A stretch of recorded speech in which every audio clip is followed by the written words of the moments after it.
Assalamualaikum warahmatullahi wabarakatuh. Saya yakin semua dari kita pernah mengucapkan ta'awudz, yaitu ungkapan a'udzubillahi minasyaitonir rajim. Dan saya yakin semuanya sudah hafal. Dan kalau ditanya tentang artinya sekilas, mungkin banyak yang sudah tahu. A'udzubillahi minasyaitonir rajim. Aku memohon perlindungan kepada Allah dari godaan atau setan yang terkutuk. Tapi, sudahkah kita menyelami makna dari kalimat yang mulia ini? Kemudian, sudahkah kita mengetahui kenapa kita diperintahkan oleh Allah Subhanahu wa Ta'ala untuk memohon perlindungan kepadanya?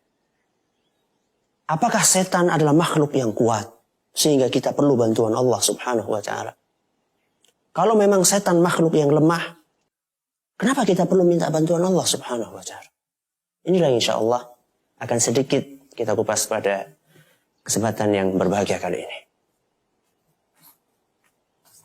Pertanyaan pertama tentunya adalah, kenapa kita minta perlindungan sama Allah? Apakah setan adalah sosok makhluk yang begitu kuat sehingga kita perlu untuk meminta perlindungan kepada Allah? Kalau memang setan itu makhluk yang lemah, ya, terus kenapa kita tidak mengandalkan kekuatan diri kita saja? Kalau misalnya Anda, na'udzubillah min dzalik, dirampok misalnya. Anda misalnya dirampok oleh 10 perampok.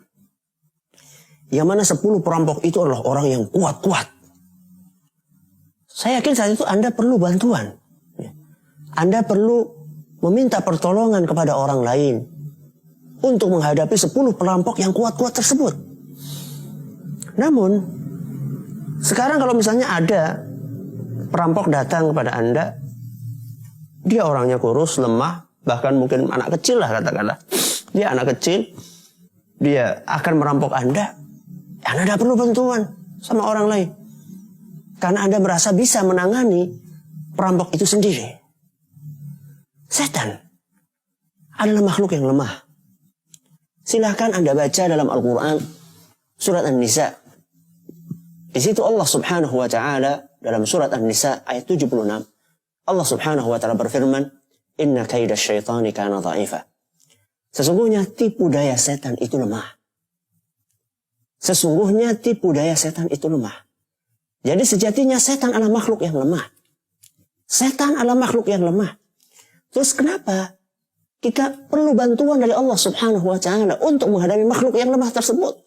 Apakah kita tidak cukup dengan kekuatan yang kita miliki sendiri? Mengapa kita perlu minta bantuan Allah Subhanahu wa Ta'ala? Jawabannya adalah karena kita sebagai manusia juga makhluk yang lemah. Makanya dalam Al-Quran surat An-Nisa juga, ini menarik ya. Surat An-Nisa juga di ayat yang berbeda, yaitu ayat ke-28, Allah Subhanahu wa Ta'ala menegaskan, "Wa khuliqal insanu dha'ifa." Manusia itu diciptakan sebagai makhluk yang lemah. Berarti setan lemah, manusia jadi lemah. Berarti sekarang lemah versus lemah. Kalau lemah ketemu sama lemah, siapa yang menang? Yang jadi pertanyaan, siapa yang menang?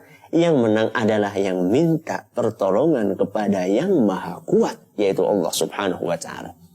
Dari sinilah kemudian Allah Subhanahu wa Ta'ala berfirman di dalam surat yang lainnya, yaitu dalam Al-Quran surat Al-A'raf ayat 200. Allah Subhanahu wa Ta'ala berfirman, "Wa imma yanzaghannaka minasyaitani nazghun fasta'idz billahi."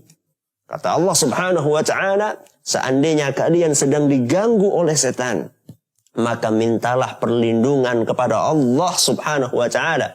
Mintalah perlindungan kepada Allah Subhanahu wa Ta'ala. Kenapa kata Allah Subhanahu wa Ta'ala, "Innahu sami'un alim." Sesungguhnya Allah Subhanahu wa Ta'ala Maha mendengar dan Maha melihat. Jadi dalam ayat ini Allah Subhanahu wa Ta'ala memerintahkan kita untuk meminta perlindungan kepada Allah Jalla wa'ala, karena Allah Subhanahu wa Ta'ala adalah Zat yang Maha Kuat. Supaya kita menang melawan setan, kita harus minta perlindungan dan pertolongan serta bantuan dari zat yang maha kuat, yaitu Allah subhanahu wa ta'ala.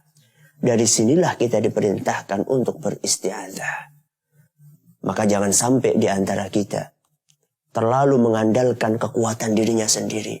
Mentang-mentang ana udah sholat 5 waktu dengan rajin, ana sudah berzikir, ana sudah berpuasa, ana sudah berhaji, tidak mungkin setan akan menang melawan saya. Ini semuanya adalah penyakit yang sangat berbahaya. Makanya Nabi SAW di antara doa yang sering beliau ucapkan, sebagaimana diriwayatkan oleh Imam Al-Bukhari dalam Al-Adabul Mufrad, dan doa ini atau hadis ini dinilai hasan oleh Syekh Al-Albani, kata Nabi SAW, Allahumma rahmataka arju. Ya Allah, aku mengharapkan rahmatmu, wahai Allah. Aku mengharapkan kasih sayangmu, wahai Allah. Kemudian kata Nabi apa? Wala takilni ila nafsi tarfata'in. Janganlah engkau jadikan aku bergantung kepada diriku sendiri. Tarfata'inin, walaupun cuma hanya sekedar sekejap mata. Sekejap mata itu berapa sih? Sekejap mata. 1 detik. Atau bahkan kurang dari itu. Nabi kita SAW tidak mau menggantungkan diri kepada kekuatan dirinya sendiri saja. Karena apa? Karena manusia adalah makhluk yang lemah.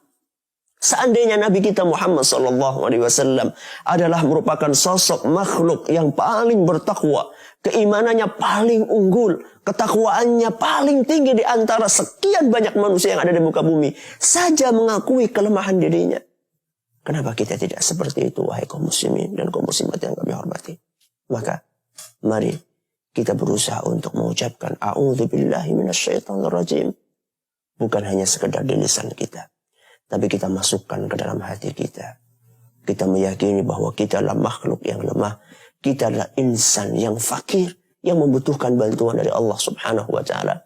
Sehingga kita senantiasa menggantungkan nasib kita, urusan kita, kepentingan kita, seluruh kehidupan kita hanya kepada Allah subhanahu wa ta'ala. Wa tawakkal 'alal hayyil ladzi la yamut.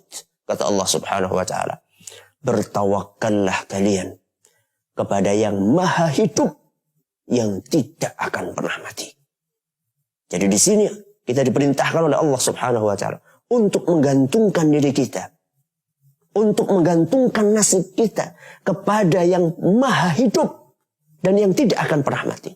Kata para ulama, di sini ada 3 jenis yang tidak boleh kita menggantungkan diri kepada mereka. Yang pertama benda mati. Yang pertama benda mati. Yang memang jelas-jelas dia itu mati. Batu, keris, jimat, kemudian berhala, ya, patung dan seterusnya. Benda mati. Ini yang pertama. Kita nggak boleh menggantungkan diri kepada benda mati. Atau misalnya yang kedua selain benda mati adalah makhluk hidup. Ya. Makhluk hidup yang akan mati. Ya. Jangan kita menggantungkan diri kepada makhluk hidup yang akan mati. Karena mereka suatu saat nanti akan hilang. Mereka suatu saat nanti akan tidak ada di muka bumi ini. Ini makhluk hidup yang mati. Yang akan mati siapa? Ya manusia. Ya. Jin, setan dan seterusnya. Dan yang ketiga adalah makhluk hidup yang sudah mati.